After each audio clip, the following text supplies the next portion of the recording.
다시 말하면요. 읽고 지금 여러분이 하시는 거 보면 읽고 1, 2, 3, 4, 5번의 선택지를 파악해서 들어가시는데 굉장히 문제가 크다라는 거예요. 요게 여러분이 읽었던 것 중에서 내용이 없으면 어떻게 됩니까? 다시 유턴합니다. 그죠?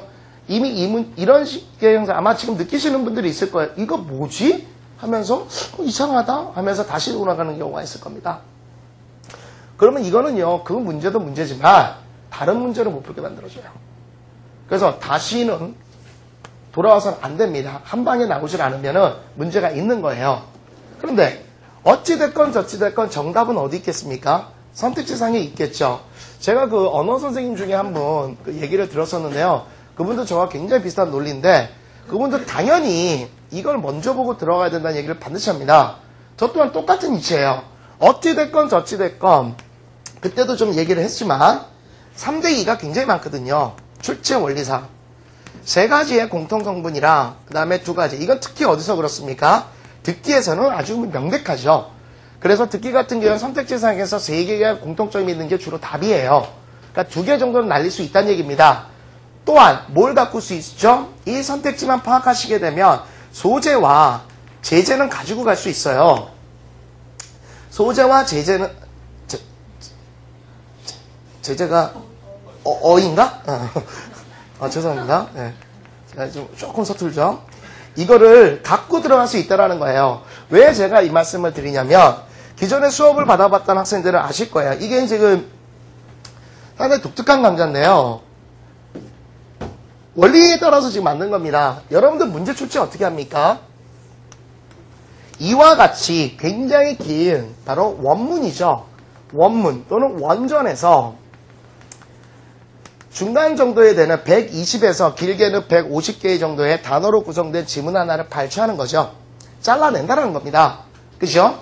그리고 장문 독해 같은 경우에 약 한 200에서 250 단어로 장문을 갖다 써주는 거죠. 하지만 어쨌건 저쨌건 여러분들의 문제가 출제되는 것은 대학 교수님들이 이거를 장문을 한다거나 이러진 않아요. 물론 영문 선택지 정도야 조절을 하시겠죠. 이 원전 자체는 조절을 안 합니다. 이건 전부 다 발췌를 하는 거예요.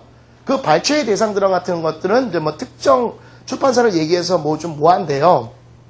주로 많이 나오는 것들은 대략 제가 지금 보시게 되면 올해는 제가 여기서 다 출제된다라는 강좌를 안 하고 있어요. 이게 조금 업그레이드 본이 필요해서 제가 그 안 하고 있는데 자세히 보시게 되면요. 지금까지 수능 94년부터 나온 걸 보게 되면은 제가 계산했을 땐 대략적으로 한 10파트 정도의 배경 지식이 있습니다. 제일 많이 나왔던 소재는요. 청소년, 교육, 그 다음에 여러분들 해당되는 여러분들 청소년이죠. 그 다음에 아동, 유아와 관련된 것들이 한 4개에서 5개씩 출제돼요. 그 다음에 감정에 관련된 것들이 한 2가지. 그 다음에 과학과, 그 다음에 자연, 자연과학? 여기에 관련된 것들이 도표성으로 합쳐가지고 한두 문제. 그 다음에 인문과학 쪽이 대략 한 4문제. 그 다음에 빈칸 추론 같은 경우에는 인지, 이성, 철학, 논리와 같은 추론적 또는 형이상학적 개념에 이런 배경 지식들을 많이 갖고 있어요. 그런 한 10가지 파트의 배경 지식에서 많이 나오거든요. 그걸 보시게 되면요. 대부분이 어디서 따오냐면 전문서적에서 많이 따옵니다. 그래서 뭐 예를 들어서 뭐 오바마 연설문이라든지 간디의 뭐 유고집이라든지 무슨 말인지 알겠습니까? 그런 걸 이제 전문적으로 출판하는 게 이제 헤인드리라는 그런 출판사들이 있어요. 그 여러분이 또 쉽게 일상생활에서 접할 수 있는 거는 이제 뭡니까? 왜 갑자기 기억이 안 나니? 그거 있잖아요. 조그맣게 갖고 다니는 거. 리더스 다이제스트. 리더스 다이제스트라든지, 잘 모르시나? 여러분들? 리더스 다이제스트라든지 조금 고급적인 거, 뉴스위크나 타임, 또는 전문서적은 네이처, 포춘, 이런 데서 좀 따오는 겁니다. 그러니까 장문을 하는 게 아니에요, 지금. 어느 원전에서 따오기 때문에 이 첫 번째 부분과 이 라스트 부분은요, 당연히 뭘 갖고 있습니까? 일관성이 있어야 돼요. 이 일관성이 있다는 것은 반드시 소재의 동일성이 있어야 되거든요. 이 소재가 만약에 중간에 빠져서 없다라고 그러면 여러분이 아시는 20번대 문제에 나오는 전체 흐름과 관계없는 문장 이런 게 들어오게 되는 거죠. 무슨 말인지 알겠습니까? 그래서 제가 말씀드리는 거는 글을 읽으면서 여러분들이 소재를 추출하는 것보다는 이 선택지상에서 소재를 갖고 들어가셔서 독해를 하시는 게 훨씬 더 빠르고 훨씬 더 이해가 좋다라는 얘기예요. 굉장히 빨라지고 확실해진다는 얘기죠. 그래서 다시 한번 얘기하지만 앞으로 모의고사를 푸신다거나 문제를 푸실 때는요. 반드시 선택지를 꼭 먼저 보고 들어가시라는 연습을 자꾸 말씀을 드립니다. 꼭 좀 부탁드리고요. 그 훈련이 돼야 됩니다. 새로 오신 분들은 잘 모르겠지만 그전 학생들은 분명히 그 얘기를 너무 많이 했었죠. 그죠? 이제는 습관화 되셔야 돼요. 그런 것만 갖고도 여러분들은 3-4문제를 더 맞을 수 있어요. 실제로요. 오케이? 그래서 여기서 있는 것들에 대해서 잘 파악을 하셔야 되는데 문제는 한글 선택지는 그렇게 큰 문제는 사실 많지 않습니다만 뭐가 문제냐면 영문 선택지예요. 영문 선택지. 그러니까 이런 게 안 잡혀버리면 이제 문맥이 틀려버린다는 거예요. 예를 들어서 이제 잠시 후에 나오겠지만 영문 선택지에서 여러분들이 population이라는 단어가 나옵니다. 그럼 population 그러면 이런 식의 어휘를 딱 하나만 갖고 있어서 인구 이런 식으로만 딱 갖고 있으면 골 때려지는 거죠. 이것이 동물에 대해서 얘기하게 되면 뭐가 됩니까? 동물에 대해서 얘기한다면 군집이라는 얘기를 써야겠죠. 식물에 대해서 얘기 소재가 됐다면 굴락이란 말을 써야 될 것이고요. 무슨 말인지 알겠습니까? 어떻게 쓰이냐에 따라서 틀려진다는 거예요. 조금 전에 우리가 그 급소타파라는 걸 하지 않았습니까? 거기서도 말씀드렸지만 예를 들어서 vehicle이라는 단어가 분명히 많은 학생들은 차량 운반구라든지 자동차를 알고 있지 않습니까? 근데 좀 전에 제가 뭘 가르쳤었죠? 이것이 인식이라든지 인지에 관련된 지문이었다면 이 vehicle이라는 단어는 자동차라는 뜻으로 해석하시면 안 되고 매개체라든지 맞습니까? 그 다음에 이것이 질병이라든지 병원과 관련된 그런 소재였다면 이거는 전염체 이런 식의 해석이 나와야 된댔죠. 그러니까 영문 선택지상에서 정확한 독해가 이루어지지 않으면 이거 읽고 깨지는 겁니다. 이 문제가 굉장히 많아요. 특히 어디서? 빈칸 추론에서. 무지무지합니다. 알겠습니까? 그래서 이 훈련을 굉장히 많이 하기 위해서 문제를 바꿔놨죠. 지금 선택지를 다 위로 올린 거예요. 알겠습니까? 선택지를 보고 들어가라는 훈련을 하려고.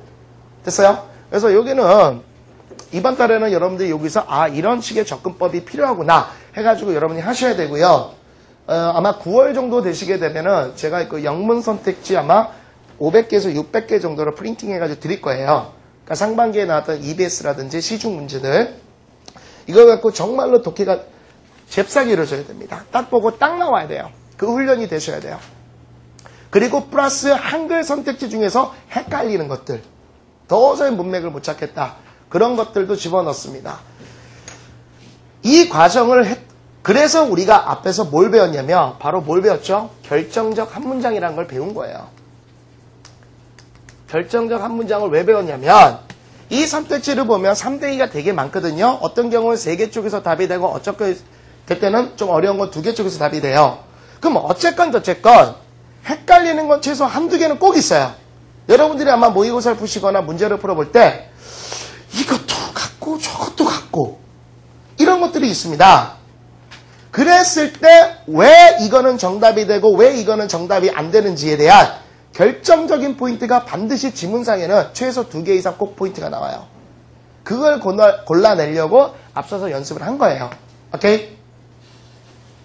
그래서 이와 같은 작업들을 해서 정확한 정답을 찾아내는 훈련을 할 겁니다만 마찬가지로 앞서 급소타파와 마찬가지로 뒤로 갈수록 더 헷갈립니다.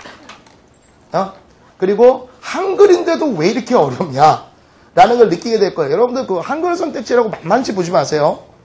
한글 선택지인데 꽈라면 정신없습니다. 단 제가 말씀드리고자 하는 건 여하튼 소재와 제자를 반드시 먼저 잡고 그리고 우리가 앞서서도 얘기했지만 이거는 원전에서 따온 거죠. 그래서 첫 번째 문장은 무슨 일이 있어도 무슨 독해? 정통 독해를 꼭 해주셔야 됩니다. 완벽한. 여기서 문맥이 안 잡혀버리면 작살나는 거예요. 두 번째, 어떤 경우가 되게 많냐면 이 선택지를 내가 꼭 봐달라고 했던 이유가 있어요. 진짜 많이 틀려지는 대표적인 형태인데요. 오늘도 마찬가지로 앞서 독해에서도 마찬가지였는데 학생들이요 이런 경우 정말 많습니다.